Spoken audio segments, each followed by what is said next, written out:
Good morning, afternoon, evening, or night. It's your girl, Lady Pelvic. Today we're talking about one of my most anticipated games of 2018, a game that would cleanse my palate of all these action RPGs and JRPGs.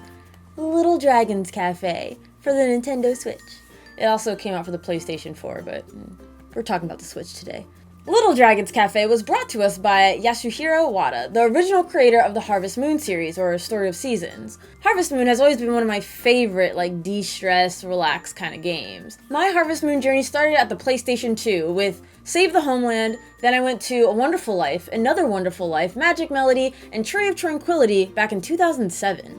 If you guys pay attention, Harvest Moon, now Story of Seasons, isn't quite the same. It looks like a cheap mobile game, and I just haven't really wanted to play any of them. But when I heard that Yasuhiro Wada was serving a new game, I knew I had to have a taste.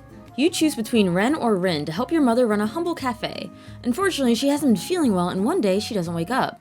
A mysterious old man named Pappy appears to help the two twins by giving them a dragon egg. Raise a dragon egg and save your mother, whose dragon blood and human blood aren't mixing. The story progresses through helping guests and ultimately making them a dish that solves their problem, effectively ending their chapter and beginning a new one. If you ever get stuck, the game generously offers vague hints on what to do next. The best part of Little Dragon's Café is interacting with the absolutely zany characters, watching their cutscenes and listening to their stories. We have a girl who has anger issues and throws plates and chases people around, to flamboyant orc chefs, to ghosts. The cast is so delightful, and the dialogue at times is lighthearted and goofy, but does have the occasional insightful moments.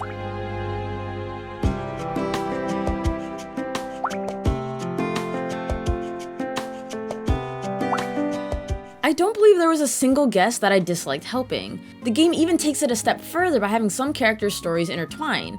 It's charming how it comes full circle. The gameplay. While living your day-to-day life, you're expected to be picking ingredients, feeding your dragon, fishing, and helping out at the cafe. As you progress story, more areas harboring different ingredients will become available to you. Every day, you go out and explore the humble-sized island. Sometimes twice a day, certain collection points will reset, allowing you to pull from it, as you'll need ingredients to be able to serve your customers. It becomes pretty routine. You'll also be collecting recipe fragments. Collect 4 and Pappy will turn them into a full recipe. Your dragon is a key component in exploring. When it's a child, it can pull from small caves, mow grass, or attack a Zuchi, turning them into ingredients. When it's an adolescent, it can glide, but can no longer pull from small caves. Trust me, the trade-off is totally worth it. As you use the dragon's abilities, its energy depletes. Restore it by feeding them. Certain foods will also change your dragon's color over time. As your dragon's color transitions, you might get a nice in-between color you can't normally get. Feeding your dragon also gets you dragon manure, which you can use as fertilizer at any collection point, and pull fresher ingredients. Better ingredients, better meals, happier customers, cafe reputation goes up. Now let's talk about the cafe life. Sometimes while you're exploring, you'll get a notification that the staff is slacking. An excellent mechanic is automatically going back to the cafe. Talk to your employees and they'll get right back to work. Of course, this normally happens when the cafe is swarming with customers, which is about twice a day, lunch and dinner. Helping the cafe is taking orders, serving, and cleaning up. It's fun at first when you're just starting out, but it gets busy and begins to turn to a cluster, running into your helpers and them pushing you out of the way when you're trying to get work done. I do really wish it was more spacious. On top of that, it becomes borderline unfair. Customers sit down and 10 seconds later they leave because their food took too long. There really is no way to gauge when a customer will just walk out. Also, your staff sucks and doesn't begin working until you do, if you're present. Worst employees I've ever had in my life.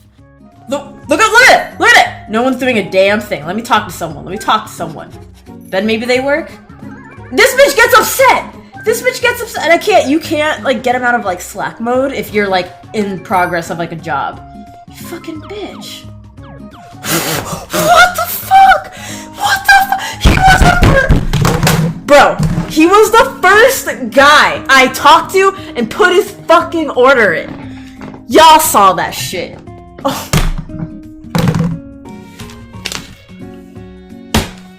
Y'all saw that. You guys saw that.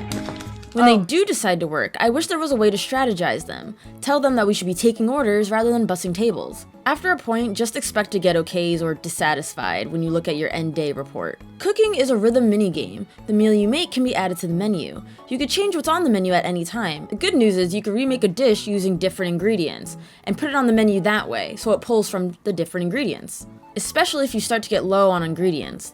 The problem with this minigame is you can only make one dish at a time, which gets old quickly. It's almost like you find the shortest song and replay it over and over. And that's really all there is to it. It's a very watered down Harvest Moon. No currency, no love life, no relationship building with your dragon, no mining caves, no penalty for going out at night. And there were a lot of technical issues that spoiled Little Dragon's Café. Load times from entering and exiting the cafe were long, jumping felt awkward, and oftentimes you got caught up on the ledge. Sometimes I couldn't get off my dragon, so I was forced to return to the cafe. Some collection points didn't load, but you could still interact with, and the prompt distance was weird. While hunting Zuchi, you had to get uncomfortably close, and you could fertilize collection points from a few feet away. Some prompts were too close together, so when you try to ride your dragon, you end up giving it a command. Enemies sometimes immediately appeared after being defeated. Needless to say, this game was super unpolished and the gameplay severely diluted. This game really could have used some quality of life changes. Like in Harvest Moon, you get a watering can that can water more spaces. In Little Dragon's Café, it would have been nice if you could unlock dragon skills, maybe mow down multiple patches of grass. Or while it's a cute touch that the dragon picks up things for you, it doesn't actually collect it, and taking an ingredient from its mouth sometimes results in mashing the A button. Let's talk graphics. Little Dragon's Café is adorable. It's like a living coloring book. Looks like all the characters are colored in with crayon. It's a unique twist on the traditional cute art style Harvest Moon games are known for. Absolutely love the character design. Each helper, each guest is not like the other. Characters come in all sorts of sizes, some big, small, alive, even dead. I love the characters so much, I honestly just want a plushie of them all. Now, the island itself is interesting to look at the first few times or so. You get to explore more of the island as you progress the story, and it's not the most exciting place. Even though some of the things suddenly do pop up as you get closer to them, some collection points having butterflies signaling that they can be pulled from in the distance, but when you get close up, the game corrects itself, and the collection point cannot be pulled from. Also, there's this weird stutter that happens, and it's kind of annoying. Apparently, it's less visible in the PS4 version. Lastly, the music, it's cute, relaxing, charming. I don't think there are any fire tracks, but the music keeps you in a happy little mood, despite how deceptively stressful running a cafe could be. The cafe sounds cozy and homely. When you're outdoors, certain areas have different music fitting to their location. Because Little Dragon's Cafe doesn't have an OST released on YouTube, I had a pull of my favorite song from the gameplay footage, which is right next to a waterfall, so it might sound a little scratchy. I like the lake on a cliff area. I don't know the official title, but the track was serene.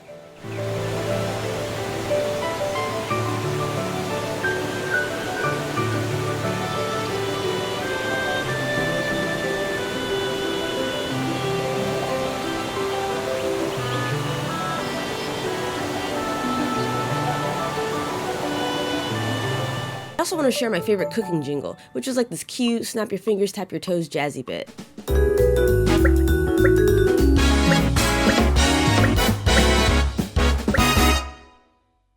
Little Dragon's Café is deliciously charismatic, but regrettably buggy and is a diluted Harvest Moon-esque game. I regret to report that this game is a 6.5 out of 10. This game had so many issues that ate away at what could have been a remarkable game. There is a desperate need for technical and quality of life updates. The happiest part of Little Dragon's Café is helping your quirky guests get over what's bothering them and hoping they have a change of heart. Looking past my unfavorable review score, I do like this game. What I am hoping for is a Little Dragon's Café 2. It hasn't been announced, this is just wishful thinking, but this game has so much potential and really is a genius step toward like Harvest Moon farm simulation games. While different genres, much like Suikoden 1 and Assassin's Creed, these were all test runs for what is to come, hoping that would work. Start down with a watered down basic version, and then, Assassin's Creed 2 and that trilogy blew up. Suikoden 2, as we all know, is one of the greatest games of all time. So I'm hoping Little Dragon's Café will follow in a similar path. That being said, it is a bit disappointing that Yasuhiro fumbled with a title in a genre he's so familiar with. This isn't exactly his first project. Butting in for a moment because I want to talk about a quick IGN article I found with Yasuhiro Wada discussing interest for a Little Dragon's Café 2, and a lot of stuff was cut out. Dragon customization, the shape would change, and some would be better at swimming, others fighting. A map and monetary system was also cut, so I definitely think it's safe to say that they knew some things were lacking. I also linked the entire article in the description for those interested. What I'm hoping for in a possible Little Dragon's Café 2 is a little bit more complexity, changing seasons, tools, maybe a little dragon skill tree, relationships. They have a lot to work with, the sky's the limit. Before I let you go, in the comments section, let me know your favorite game to just mellow out to. It's just kind of routine, you can zone out and just enjoy. Mine would definitely be Harvest Moon and Sound Shapes. God, I love Sound Shapes. And also, if you're familiar with Harvest Moon, let me know what your favorite title is. I think A Wonderful Life and Another Wonderful Life just kind of hold a special place in my heart. Thank you all for watching. Top box is more reviews and bottom box is my Let's Play channel. And please don't forget to check out my Twitch, twitch.tv/LadyPelvic. And I will be at LumiCon in Tampa, Florida, October 26th through 28th. I hope to see some of you there, and until next time, mwah!